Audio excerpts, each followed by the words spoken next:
السلام علیکم ورحمۃ اللہ وبرکاتہ۔ کیسے ہیں دوستو؟ امید ہے آپ سب خیریت سے ہوں گے۔ اللہ تعالیٰ آپ لوگوں کو ہمیشہ خوش رکھے۔ دوستو، آج کا یہ ویڈیو کوئی ویڈیو نہیں بلکہ ہر اس باپ کے سینے کا درد ہے جو اپنی بیٹی کو سینے سے لگا کر بڑا کرتا ہے۔ ہر اس ماں کی فریاد ہے جو اپنی بیٹی کی تربیت کے لیے اور اپنی بچی کی پرورش کے لیے اپنی نیند تک کو قربان کر دیتی ہے، اور ہر اس بیٹی کے لیے پیغام ہے جو راستے کے اس موڑ پر کھڑی ہو جاتی ہے کہ ایک طرف اللہ کی رضا اور دوسری طرف ناجائز محبت اور جھوٹے دعوے اور نہ جانے کتنے ایسے سپنے اور نہ جانے کتنے ایسی خواہشات جو اس کے دل میں سجائے اور جو اس کے من میں بسائے جاتے ہیں۔ اس پیغام کو اور ان باتوں کو آپ کے سامنے آج میں پیش کرنے آیا ہوں۔ حالیہ دنوں میں انشراح ایوبی کا واقعہ آپ نے سنا ہوگا کہ کس طرح اس کا بے دردی سے قتل کیا گیا۔ رپورٹ کے مطابق اور میڈیا کی تفصیل کے مطابق جس میں اس کے قتل کی تفصیلات بتائی گئی ہے، اس سے یہ پتہ چلتا ہے کہ اس کے اوپر چاقو سے وار کیا گیا، اس کا گلا کاٹ دیا گیا، اور اس طرح ایک باصلاحیت مسلم لڑکی اس طرح قتل کر دیا جاتا ہے۔ دوستو، اس واقعے کو سنتے ہی ہماری آنکھیں نم ہو جاتی ہے اور ہمارے دل دھڑکنے لگتے ہیں، اور یقیناً ہر اس باپ کا دل دھڑکتا ہوگا جس کو اپنے بچے اور بچیوں کی تربیت کی بہت زیادہ فکر لاحق ہوتی ہوگی۔ لیکن دوستو، دل دھڑکنے سے اور صرف اپنے جذبات کے بہکاوے میں آنے سے کام نہیں چلے گا۔ اب سوچنے والی بات یہ ہے کہ ہماری بہنیں اور ہماری بیٹیاں کس راہ پر چلی جا رہی ہے کہ جس کی وجہ سے ان کے تعلقات غیر مذہب کے لڑکوں سے ہوتے جا رہے ہیں اور طرح طرح کے واقعات سننے اور دیکھنے کو ملتے ہیں۔ آپ جانتے ہیں اس کی سب سے بڑی وجہ یہ ہے کہ آج ہم نے اپنی بیٹیوں کو کھلا آزاد چھوڑ دیا ہے۔ ہم ان کے ہاتھ میں اپنے ہاتھ سے موبائل دلا رہے ہیں اور پھر ہم سوچتے ہیں کہ ہماری بیٹیاں آخری ارتداد میں کیوں چلی جا رہی ہیں۔ گویا کہ ہم سارے کام اپنے ہاتھوں سے کر رہے ہیں،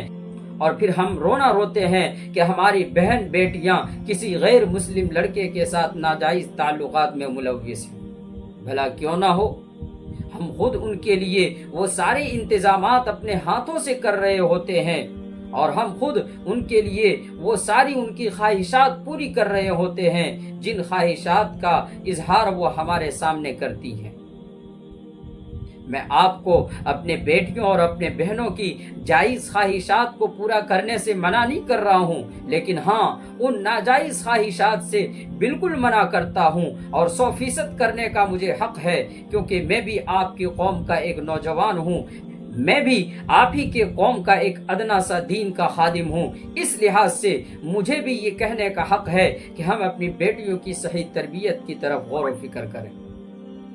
آج یہ انشراح ایوبی کے ساتھ ہوا، خدا نہ خواستہ کل ہماری بہنیں اور ہماری بیٹیوں کے ساتھ اگر اس طرح کا واقعہ ہو جائے تو پھر ہم رونا روئیں گے، اور پھر رونے سے کوئی فائدہ نہیں ہوگا۔ اور یہ ارتداد کی لہریں صرف ایسے ہی نہیں آ گئی، بلکہ ہم نے ان کو صحابہ کرام اور صحابیات کرام رضی اللہ عنہم اجمعین کی زندگیوں کے واقعات نہیں سنائے، ہم نے ان کو اسلامی تعلیمات سے واقف نہیں کرایا، ہم نے ان کو دین کی تعلیم نہیں دی، بلکہ صرف اور صرف دنیاوی تعلیم کی طرف ہم لے کر چلے گئے۔ کالج اور یونیورسٹیوں میں ہم نے داخلہ کروا دیا، اور ہم نے اپنے لیے فخر کی بات سمجھا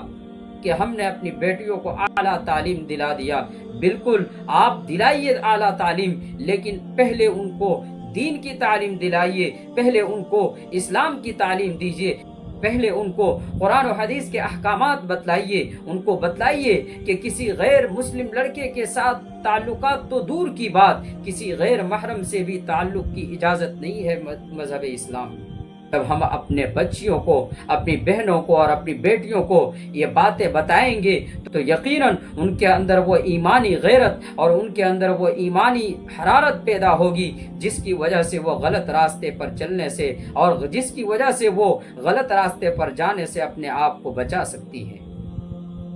دوستو، آج ہم نے تعلیم تو دلا دیا لیکن ہم ایسی تعلیم نہیں دلا پا رہے ہیں، ہم ایسی تعلیم دلانے کی طرف توجہ بھی نہیں کر رہے ہیں جو تعلیم اللہ کی طرف لے جائے، جو تعلیم جناب نبی کریم صلی اللہ علیہ وسلم کی محبت کی طرف لے جائے۔ آج ہم ایسی تعلیم کی طرف توجہ دلا رہے ہیں جو تعلیم ہماری اولاد کے لیے فتنہ کا باعث بن رہی ہے۔ اسی لیے کسی شاعر نے کیا ہی خوب کہا ہے کہ املاک بھی اولاد بھی جاگیر بھی فتنہ، املاک بھی اولاد بھی جاگیر بھی فتنہ،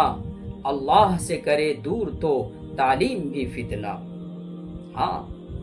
اگر تعلیم کی وجہ سے اللہ کی محبت دل میں نہیں آ رہی ہے تو وہ تعلیم بجائے فائدہ دینے کے وہ تعلیم نقصان کی طرف لے جاتی ہے۔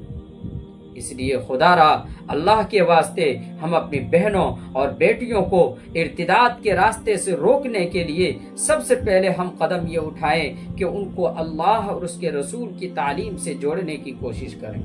اور دوسری بات یہ کہ آپ ان کے ساتھ محبت کے ساتھ پیش آئیں، کوئی سختی والا جملہ اور کوئی سختی کا معاملہ نہ کریں، اپنی اولاد کے لیے دوست بنیں اور ان کو بتائیں کہ جب بھی تمہاری زندگی میں کوئی ایسا موڑ آئے، کوئی ایسا کٹھن معاملہ آئے تو فوراً اپنے والدین سے رجوع کرنا، کسی بات کو اپنے والدین سے نہیں چھپانا۔ اور تیسری بات کہ یہ اپنے اندر حیا اور ایمان کی صفت کو پیدا کرنا جو صحابیات کرام رضی اللہ عنہم اجمعین کی زندگیوں میں پائی جاتی تھی۔